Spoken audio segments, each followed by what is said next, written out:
১৯৫৯ সালের এক বরফ ঢাকা রাতে উরাল পর্বতের এক নির্জন ঢালে এমন কিছু ঘটেছিল যার উত্তর আজও কেউ জানে না। আজ আমরা যাচ্ছি এমন এক পাহাড়ে যেখানে ৯ জন গিয়েছিল, কেউ ফিরেনি। টেন্টটা ভিতর থেকে কাটা ছিল, জুতা ছাড়া বরফে দৌড়েছিল তারা। কারো বুক চূর্ণ, কারো জিহ্বা নেই।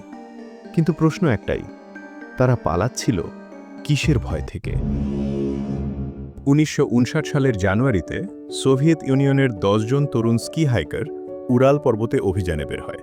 দলের নেতা ছিলেন ইগর ডায়াতলভ। ২৩ জানুয়ারি তারা যাত্রা শুরু করেছিল। পরিকল্পনা ছিল ২০ দিনের মধ্যে ফিরে আসার।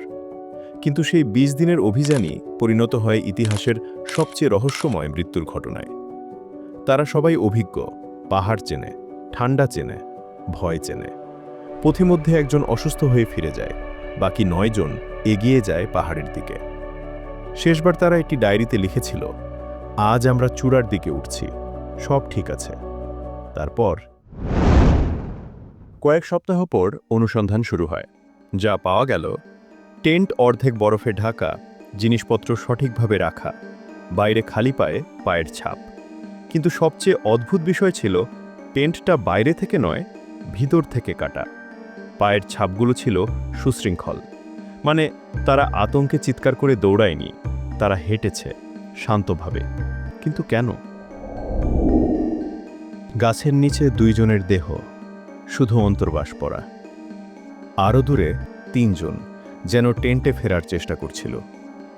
বাকি ৪ জন কয়েক মাস পর বরফ গলার পর পাওয়া যায় একটি খাদের ভেতর। তাদের আঘাত ছিল ভয়ঙ্কর। একজনের বুক ভেঙে গুঁড়ো, একজনের মাথার খুলি চূর্ণ, একজনের জিহ্বা নেই। ২ জনের চোখ ছিল না, কিন্তু বাহ্যিক আঘাত প্রায় নেই। এটা কেমন শক্তি! সোভিয়েত ইউনিয়ন তদন্ত শেষে এক লাইনে লিখল, অজানা এক শক্তিশালী প্রাকৃতিক শক্তির কারণে মৃত্যু। কোন শক্তি? বছরের পর বছর কেস বন্ধ, ফাইল গোপন। ২০২০ সালে রাশিয়া আবার তদন্ত করে। তারা বলে, সম্ভবত ছোট আকারের তুষার ধস। কিন্তু প্রশ্ন রয়ে যায়, পায়ের ছাপ এত পরিষ্কার কেন ছিল? তারা টেন্ট ফেলে এত দূরে গেল কেন? কিছু পোশাকে রেডিয়েশন কেন ছিল? তদন্তে দেখা যায়, দলের কিছু সদস্যের পোশাকে অস্বাভাবিক মাত্রার রেডিয়েশন ছিল। তুষারধস কি রেডিয়েশন তৈরি করে? এই ধরনের অজানা রহস্য জানতে চাইলে রহস্যময় পৃথিবীর সাথে থাকুন। সেই সময় সোভিয়েত ইউনিয়ন গোপনে অস্ত্র পরীক্ষা করছিল। অনেকে বলেন, আকাশে অদ্ভুত কমলা আলো দেখা গিয়েছিল। কিছু ডায়েরি এন্ট্রিতে আলো দেখার কথা উল্লেখ আছে। ধরা যাক, কোনো পরীক্ষামূলক অস্ত্র। হঠাৎ শব্দ, চাপ, বিকিরণ। তারা আতঙ্কে টেন্ট কেটে বের হয়, কিন্তু কোনো বিস্ফোরণের চিহ্ন নেই, গাছপালা পুড়ে যায়নি, এলাকায় সামরিক উপস্থিতির প্রমাণ নেই। তাহলে একটি বৈজ্ঞানিক তত্ত্ব বলে, পাহাড়ি বাতাস বিশেষ কোণে আঘাত করলে ইনফ্রাসাউন্ড তৈরি হতে পারে। এটা মানুষের কানে শোনা যায় না, কিন্তু শরীরে প্রভাব ফেলে। হৃদস্পন্দন বেড়ে যায়, মনে অকারণ আতঙ্ক জন্মায়, মনে হয় কিছু ভয়ঙ্কর ঘটতে যাচ্ছে। ধরা যাক, হঠাৎ তারা এক অদৃশ্য আতঙ্কে আচ্ছন্ন হলো, টেন্ট কেটে বেরিয়ে গেল। কিন্তু ইনফ্রাসাউন্ড কি বুক চূর্ণ করতে পারে? জিহ্বা অদৃশ্য করতে পারে?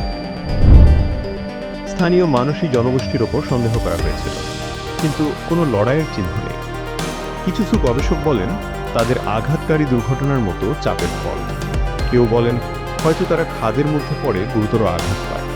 কিন্তু একজনের পোশাকে রেডিয়েশন, কিছু দেহে কমলা আভা, চুল অস্বাভাবিক রঙের।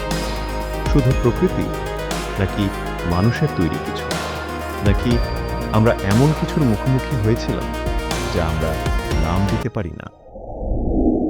আজকের এই রহস্য আমাদের মনে করিয়ে দেয়, রহস্যময় পৃথিবীতে সব প্রশ্নের উত্তর পাওয়া যায় না। কিছু প্রশ্ন বরফের মতো জমে থাকে। ইগোর দিয়াতলভ এবং তার সঙ্গীরা কখনো ফিরে আসেনি। আজও দিয়াতলভ পাসের বরফ নীরব। সরকারি ফাইল বন্ধ, তত্ত্বের শেষ নেই।